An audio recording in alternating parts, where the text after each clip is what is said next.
I lent my fiancé $30,000 to pay off his debts. 2 months later, he married someone else. It all started with a phone call in the middle of the night. His voice was trembling. He told me he was on the verge of losing everything. Sebastian had always been proud, so if he was calling me at that hour, he must have been truly desperate. He asked me not to judge him, that he needed help to pay off an urgent debt. He said that if he didn't, they would come for his car, his apartment, his dignity. And I, stupid and in love, believed him. We had been engaged for 5 months. The ring I wore on my left hand had been chosen by him. In front of a sunset on the coast. He had promised me a life together, a house full of laughter, and maybe one day children. He told me he had never loved anyone like he loved me. I was his refuge, his peace, his salvation. So without thinking twice, I lent him the $30,000. It was my entire life savings. What I had saved since I started working at 18. I had given up vacations, luxuries, new clothes. All because I dreamed of owning my own home. I thought the loan was for our future, that he would pay me back in a few months, and that this would just be another story in our love history. Sebastian told me he understood. That he would pay me back every last cent. That this wouldn't affect our wedding, scheduled for July. I trusted him. I had always trusted him. I was one of those people who believes that true love doesn't break over money, but I was wrong. Weeks went by, and Sebastian started to change. He no longer replied to my messages as quickly.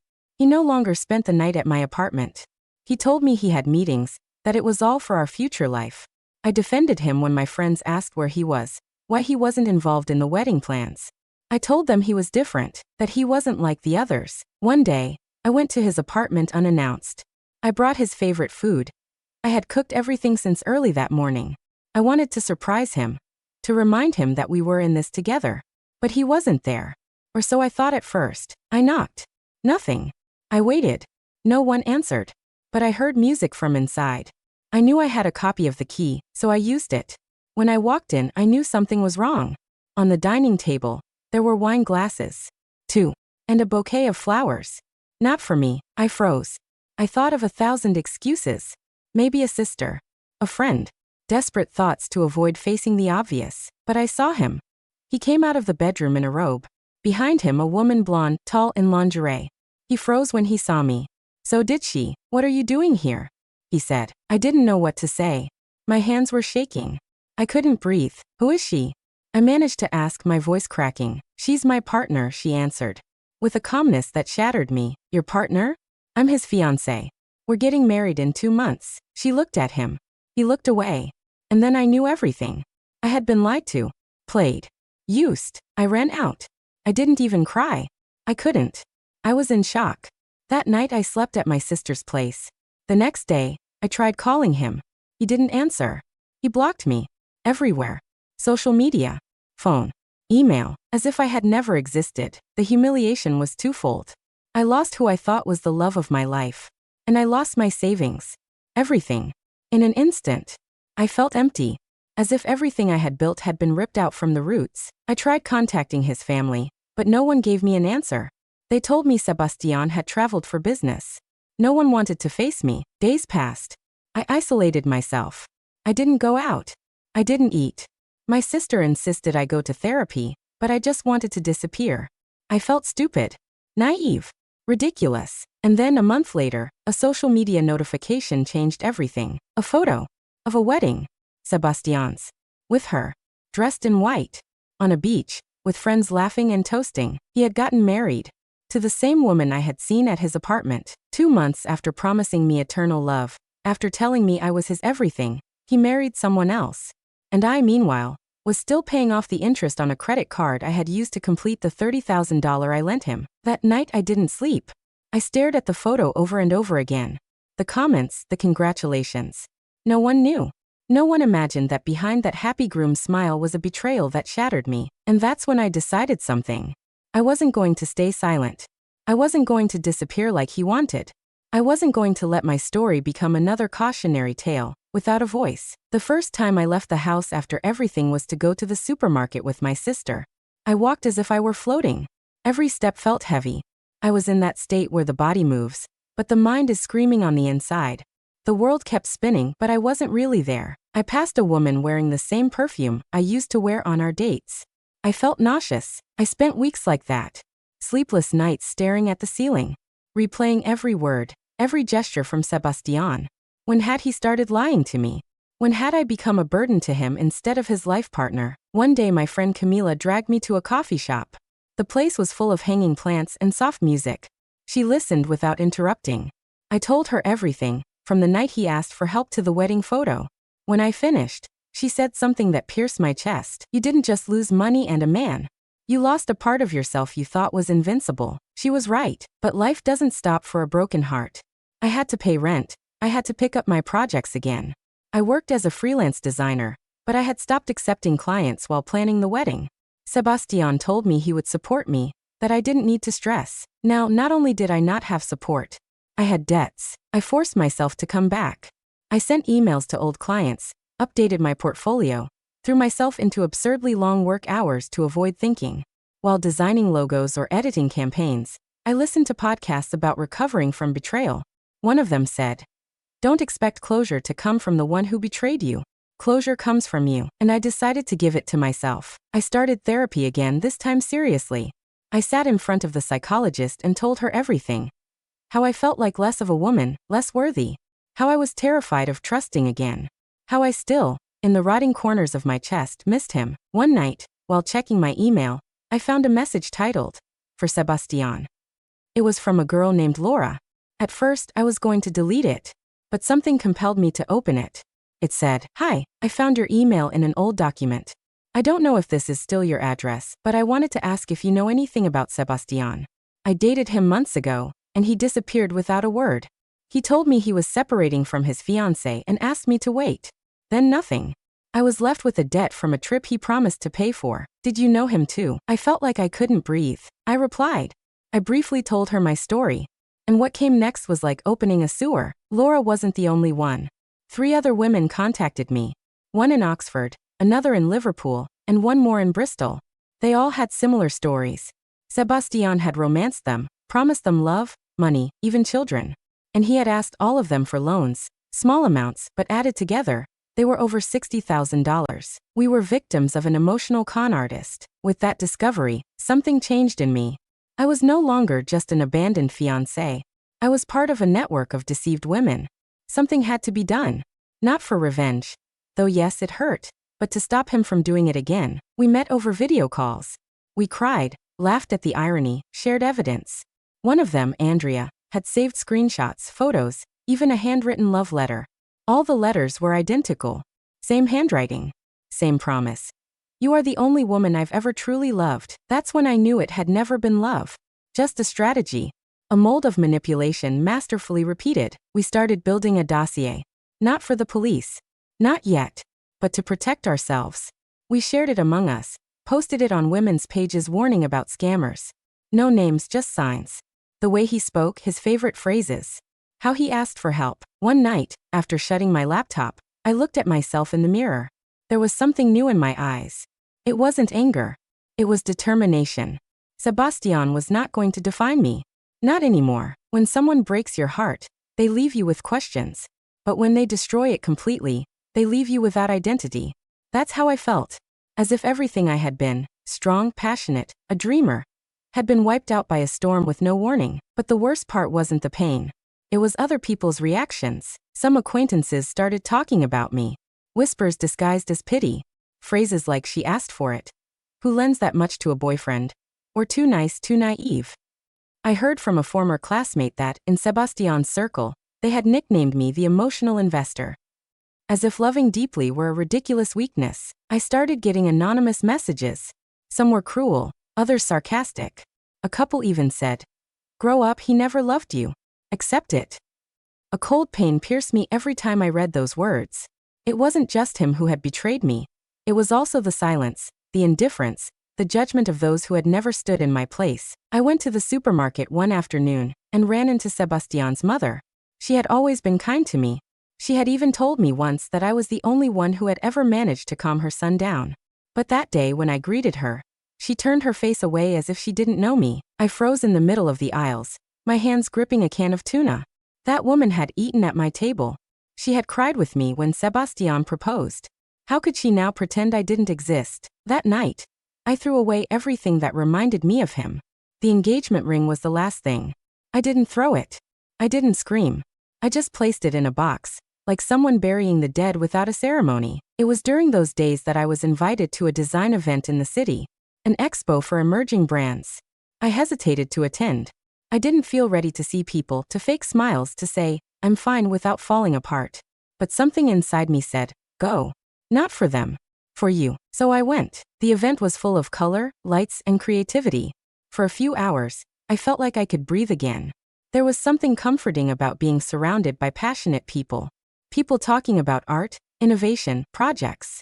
I ran into a college colleague, Valeria, who offered me a small stand at an upcoming fair to showcase my work. I accepted. That decision was the first step in my rebuilding. I spent entire days preparing my portfolio, redesigning my personal brand. I painted my desk white. I bought a plant. I gave it a name, Hope. Every small gesture was a declaration of war against the emptiness he had left behind. The fair was a success. I sold designs, gained clients, and even gave an improvised talk about emotional branding. That's where I met Tomas, a photographer who captured one of my pieces and posted it on his social media. It went viral. Suddenly, I had more orders than I could handle. People asking about my services, brands wanting to collaborate.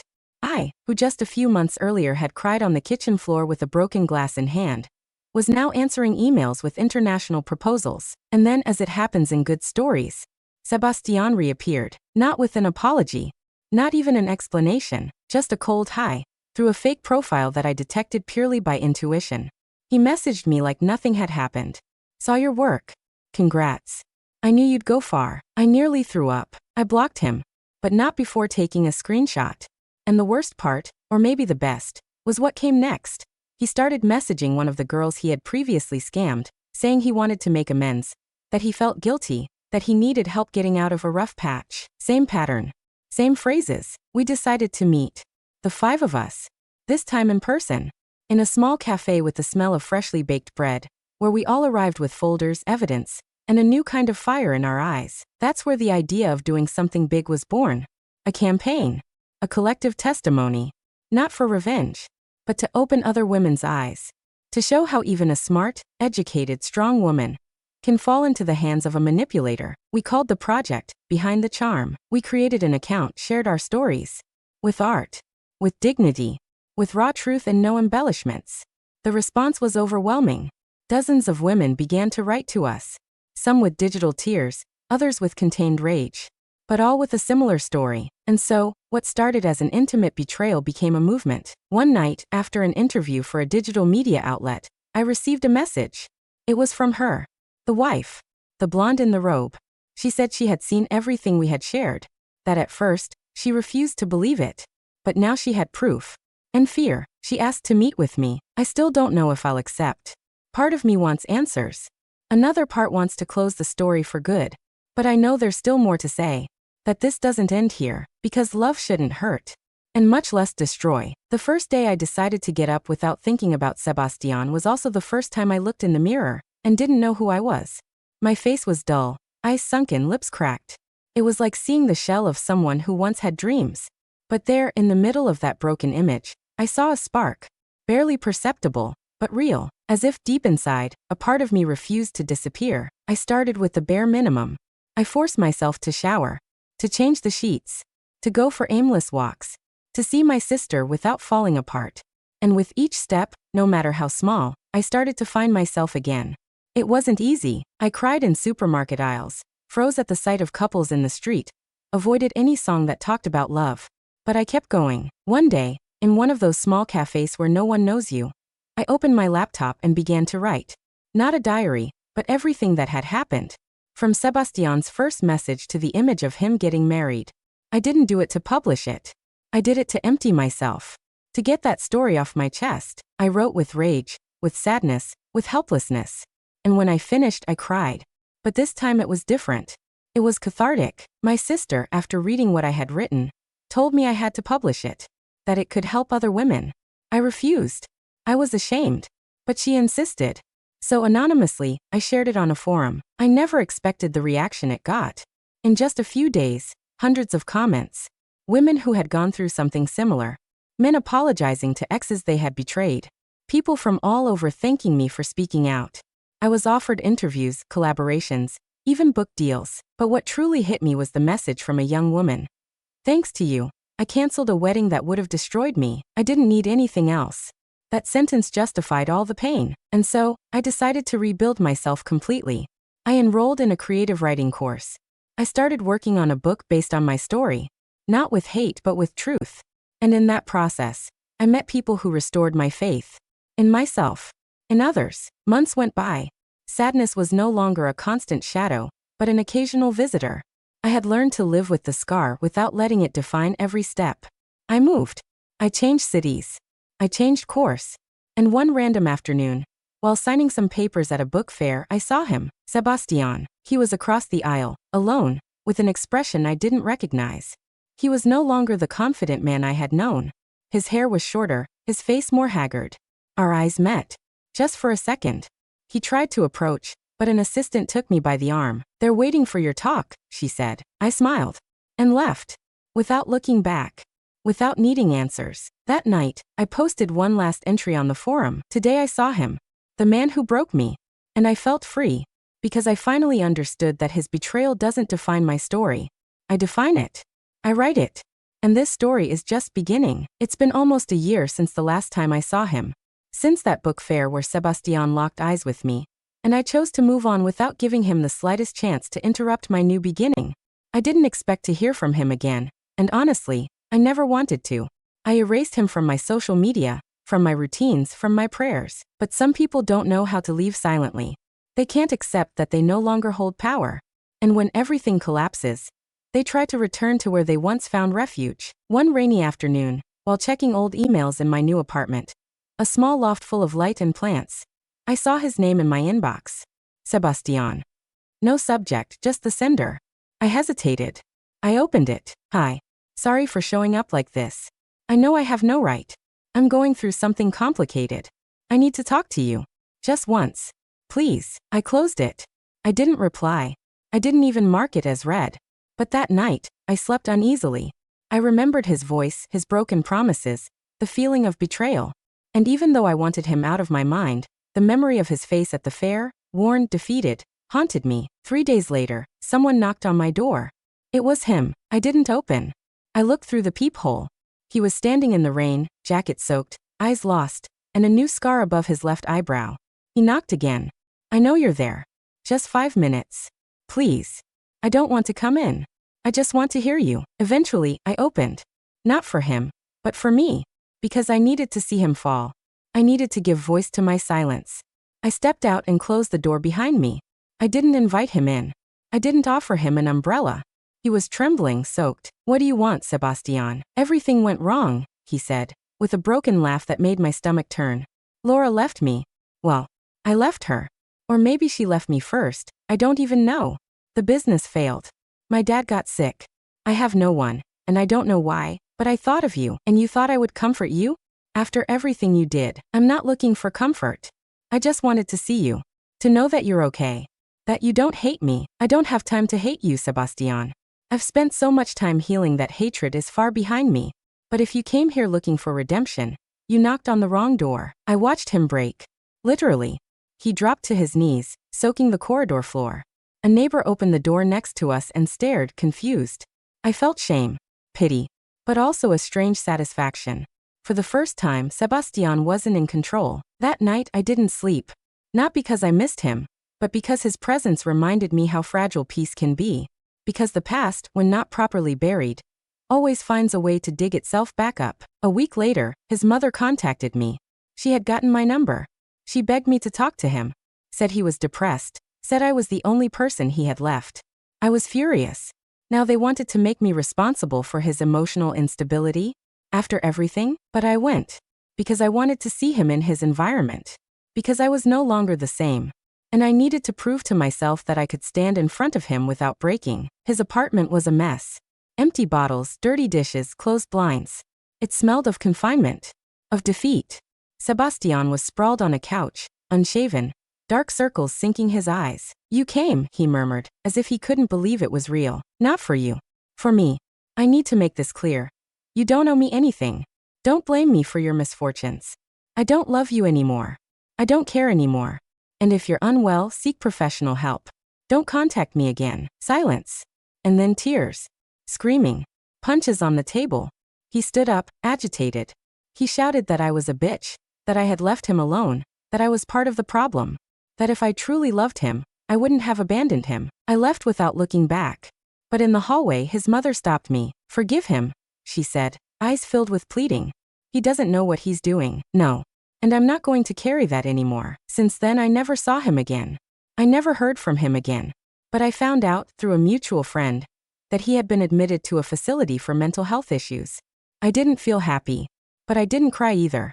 I felt the same thing one feels when closing a book that was painful to read. Relief. My book was published a month later. It had unexpected success. I was invited to panels, fairs, conferences. Women hugged me. They thanked me. They told me my words had saved them. One night, after a signing, a young woman approached me. Her face was full of tears. Thank you, she said. I was about to lend my partner everything I had so he could get out of debt. But I read your story. And I opened my eyes. You saved me. I didn't say anything. I just hugged her. Months later, I was on the terrace of a hotel in Bristol, toasting to my second edition. I looked at the sky, took a deep breath, and I knew that, finally, the hell Sebastian put me through had been worth something. My story, the one that began with a $30,000 loan and ended with a shattered heart, was now saving other lives. And that was justice enough for me.